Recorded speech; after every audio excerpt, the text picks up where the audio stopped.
I've been searching for this bird for months. What's up, everybody? Today I am going out to try to break my lifer drought. If you didn't know, the last bird that I got on my life list as a new bird was all the way back in the middle of July, like July 13th, July 15th. It has been over a month since we have seen a new bird, and so today I am going out to find one. We are going to go all day long. Hopefully we find at least one. I have 4 potential. In a 30-mile radius, there are 4 birds that have been reported on eBird that I have not seen. So hopefully we get all 4. If we get one of them though, I'll be happy. I am battling a cold and I don't feel too great. It's also 92 degrees outside.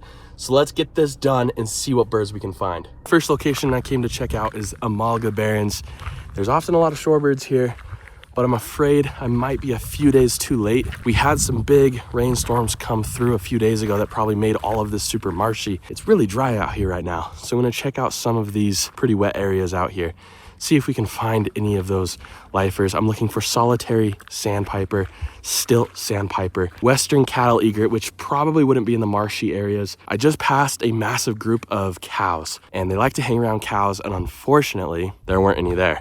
If I was a western cattle egret though, that's where I would be. I need to end this lifer drought as soon as I can.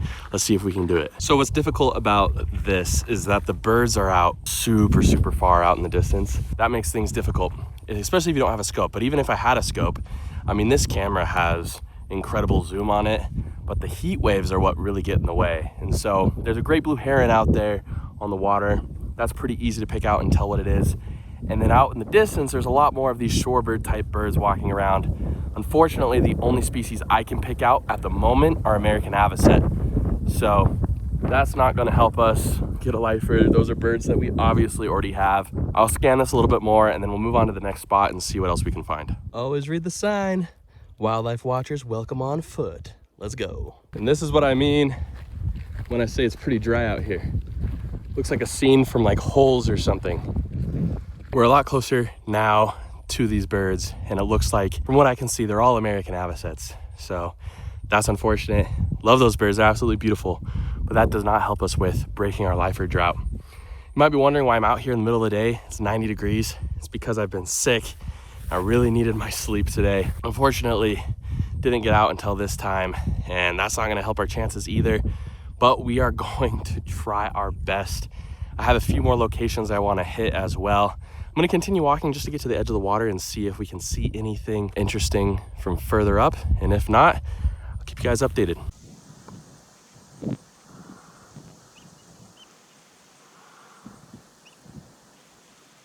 Unfortunately, no luck. I drove around a few fields out there looking for the western cattle egret specifically. Also, real quick, I just want to remind everyone that I recently did a review for a smart bird feeder. Now, I know not everybody watches my product review videos, but if you hit the link in the description, it'll take you straight to Amazon to the TT Nature bird feeder. It's a super high quality bird feeder, and it currently has a deal where I think it's going for about $100, which is way cheaper than a lot of the smart bird feeders on the market right now. So go check it out real quick. If you don't know, smart bird feeders notify you when birds come to your feeder, and it also records videos for you as well. So it's pretty awesome. I'm not feeling great right now, so I'm gonna take like a 2-hour nap real quick and head back out this evening, but I'll see you guys in a few hours. I've hydrated, I've recharged a little bit, still 94 degrees outside.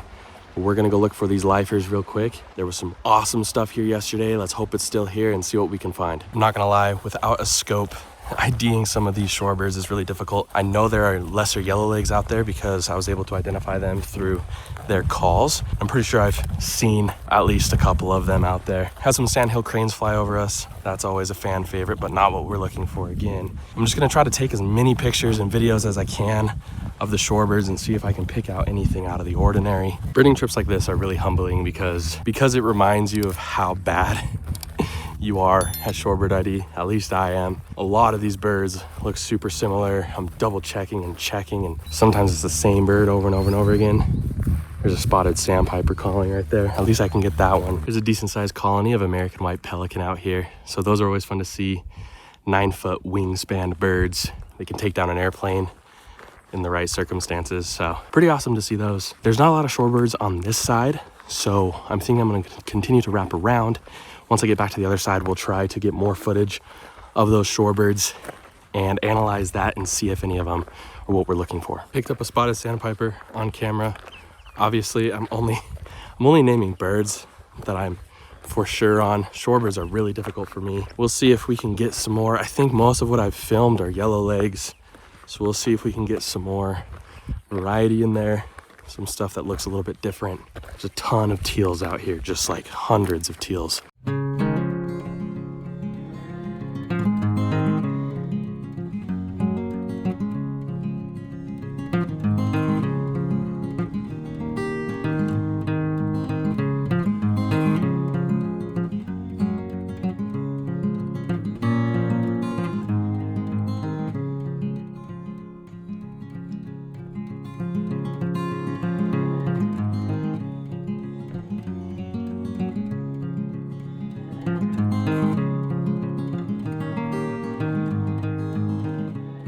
Quick cool down break in the car because at a certain point there, things were getting super hot. We're gonna head back out just a little bit. I went and looked at the previous checklist just to see, what else I should be looking for. We haven't found any of our lifers so far. We've gotten some leased sandpipers and some western sandpipers. Neither of those are lifers. No stilt sandpiper, no semi-palmated sandpiper. So there's a few things that we really need to try to get eyes on here in the last few hours of sunlight. I did pick up a American kestrel, so that's pretty awesome as well. Let's see if we can get any of these extra shorebirds. So one of those like hang glider things with a fan on the back that kind of takes off and makes a ton of noise just flew over the ponds here, and I kid you not, it cleared it completely out. There's a few avises that stuck around, killdeer, they don't care about that type of stuff, but every single duck, gull, pelican, shorebird, everything completely cleared out. It's absolutely insane. So I'm gonna sit down here and see what returns and see if it mixes it up at all, and hopefully that means we can get what we're looking for. Fortunately, the birds haven't really made their way back to this end. They're all on the opposite side, and I think a lot of them just kind of bounced completely. But I went and got a chair from the car. The sun's going down, it's cooling down, it feels nice, there's a nice breeze. I'm just gonna relax here, enjoy the view, see if I spot anything new. This lifer drought has lasted a long time, but it won't last forever. Let's see if something happens by the end of today's trip. But just sitting here during sunset and listening to the birds, it's absolutely soothing, and I wouldn't have it any other way. Sometimes you don't get what you're looking for while birding, but it's still amazing to be out here and looking at the birds regardless. I'll give it another 20 minutes or so, and then we'll wrap things up.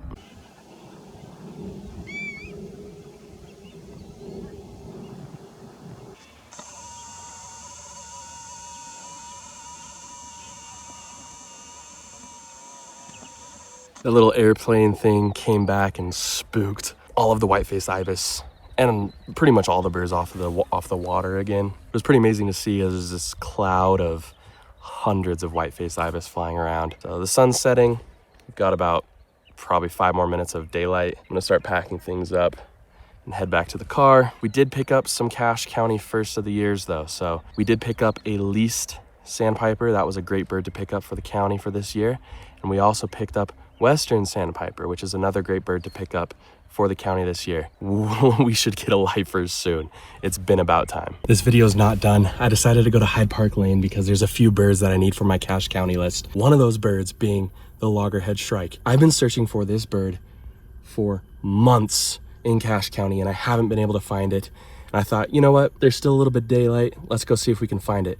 And boom, here it was, just sitting on a fence post, just as I envisioned it would be. Loggerhead shrike down on the Cache County list, but super happy to pick up loggerhead shrike on the list for the day. Obviously, we didn't end up getting our target species on the day, but that just means we gotta try again tomorrow for a future video. Let me know in the comments below, what was your favorite bird from this video? Thank you so much for joining me on this journey. I hope to see you all next time on Bright Eyed Birding.